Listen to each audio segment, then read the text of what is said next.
Agora no Manchetes Noticidade vamos falar de saúde. É o quadro Vida.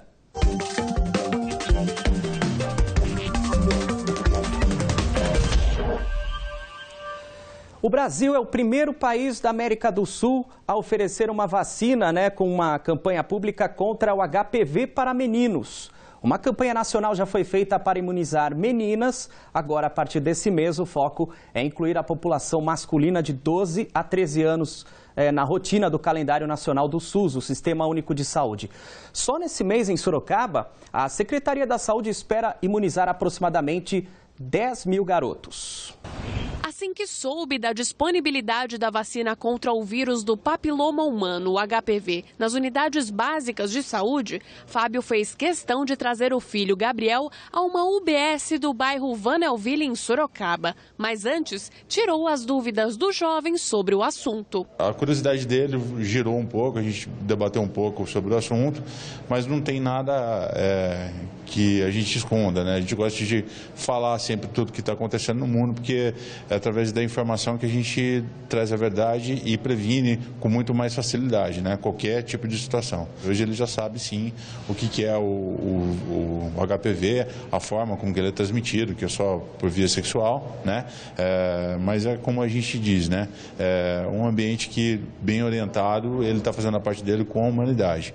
E está mesmo, Fábio, até porque homens são os principais transmissores do vírus que pode causar vários tipos de câncer e verrugas. Por isso, o Ministério da Saúde incluiu os garotos entre 12 e 13 anos na imunização em todo o país para diminuir os índices do problema, transmitido principalmente durante as relações sexuais. Antes, a vacina era voltada apenas para as meninas. Foi incorporada tendo em vista a prevenção do câncer de pênis, e das verrugas genitais nos homens.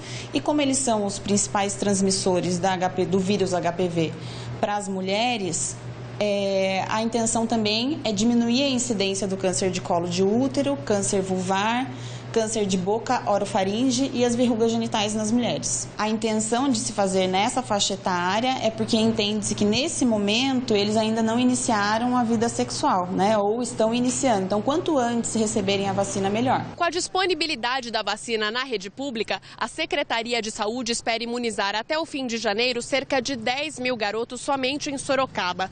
E a ideia também é reduzir gradativamente a faixa etária a receber essas duas doses. Até 2020, garotos a partir dos 9 anos devem ser imunizados. O esquema vacinal é composto de 2 doses, então no dia da visita o adolescente vai estar recebendo uma dose e a segunda dose é agendada para 6 meses após a primeira dose. E lá vai o Gabriel ser vacinado. Na carteira de vacinação já está até marcada a data de retorno para receber a segunda dose da imunização. E olha, pela cara dele, parece que não foi nada doloroso. Não senti normal, não deu nenhum problema e não doeu. É isso aí. E para falar com a gente sobre o HPV, em nosso estúdio contamos com a presença do infectologista Carlos Lazar. Muito obrigado pela presença, boa tarde. Boa tarde, obrigado pelo convite. Doutor, primeiro vamos falar um pouco da doença em si. A gente viu na reportagem que a transmissão principalmente aí pode ser causada pela relação sexual desprotegida, pode causar câncer, mas tem uma questão da manifestação que é bem diferente, do homem e na mulher. Geralmente no homem você não tem muito sintoma, é assintomático, Vai desenvolver depois de algum tempo e pode desenvolver ou não. E quais são esses sintomas? Como a gente percebe? Já percebe que vai haver quando tem um câncer, quando surge câncer ou quando surgem verrugas genitais. Esse é o grande problema, No homem você vai ter o câncer de pênis, o câncer de ânus e também as verrugas genitais, que podem ser anais ou em outras localizações. Ou seja, não existe época, idade para fazer os exames? Não existe época. Você pode pesquisar e verificar pelo PCR que vai dar o diagnóstico. Agora, por que focar na imunização dos jovens, dos meninos dessa vez, doutor? Principalmente por causa que o homem transmite mais e secundariamente porque também tem doenças no homem que vão acontecer.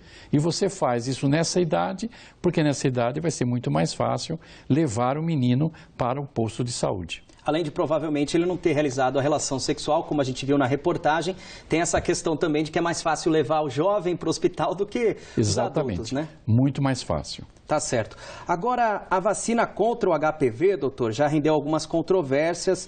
A primeira sobre reações adversas.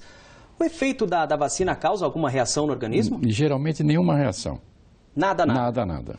Não tem com que o pai se preocupar com relação a isso. Pode haver um pouco de febre, manifestações comuns que podem haver em vacinas, mas normalmente não tem havido nada. Tá certo. Outra polêmica, doutor, ficou por conta da aceitação por algumas entidades, até mesmo alguns pais alegando que a vacina estimula o não uso do preservativo.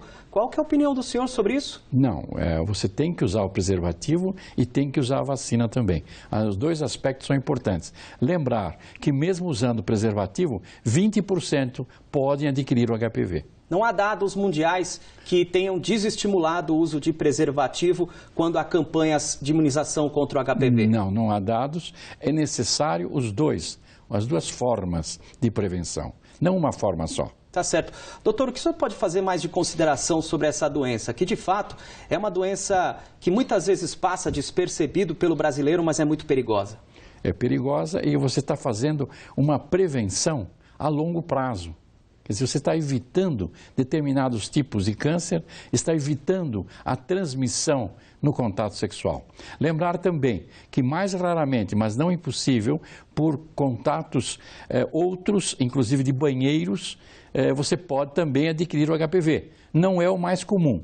O mais comum é, geralmente, a transmissão sexual. Por isso... E hoje é considerada a doença sexualmente transmissível mais importante e mais frequente. Por isso a importância dessas campanhas, né, doutor? Exatamente. Muito obrigado pela presença aqui nos nossos estúdios, viu? Obrigado pelo convite. No próximo bloco, a história de uma jovem que sofreu um acidente, ficou tetraplégica, mas teve uma surpresa agradável durante o tratamento. Agora são 13 horas e 11 minutos, 1h11, né? O Manchetes Noticidade volta já.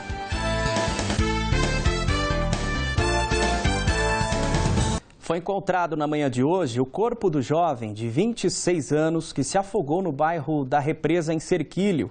Segundo o Corpo de Bombeiros, o rapaz nadava com a família na quarta-feira quando afundou e não retornou mais à superfície. Mergulhadores da corporação, localizaram o corpo no fundo do lago. A polícia foi acionada e o corpo vai passar por uma perícia agora. Vamos à previsão do tempo. Uma quinta-feira bem quente na nossa região, né? Na maioria das cidades o sol apareceu na parte da manhã e, como vem acontecendo nos últimos dias, as nuvens chegam e aí pode sim ocorrer pancadas de chuva, podem, né? Vamos ver como está o tempo agora em Sorocaba?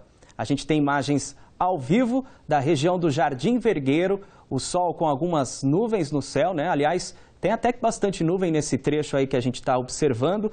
Na cidade, a mínima prevista é de 22 graus e a máxima deve chegar aos 33. Vamos ver como ficam as temperaturas em cidades da nossa região.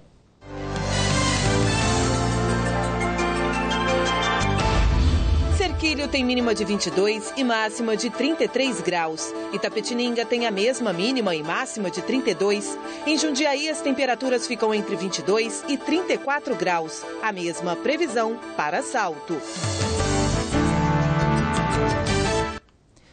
Gente, agora a gente vai mostrar a vocês, uma realidade de uma jovem que, após ter sofrido um acidente, ficou tetraplégica.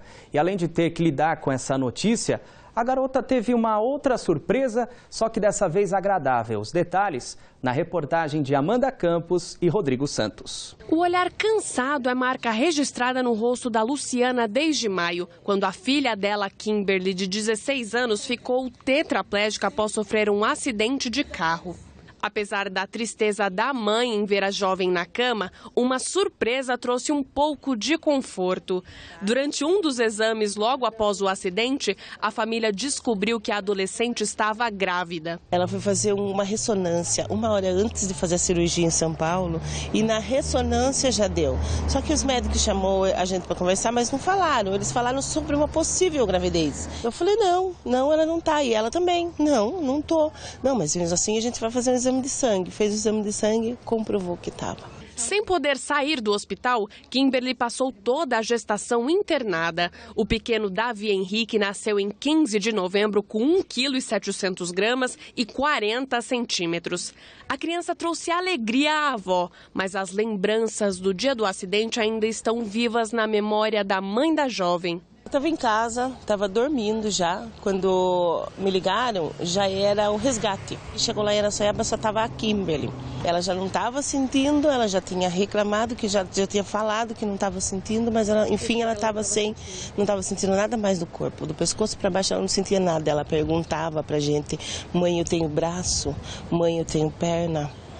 Porque a sensação que ela teve aqui foi arrancado. O acidente aconteceu nessa estrada em Araçoiaba da Serra. A Kimberly pegou carona com um amigo da irmã que, de acordo com a jovem, estava embriagado.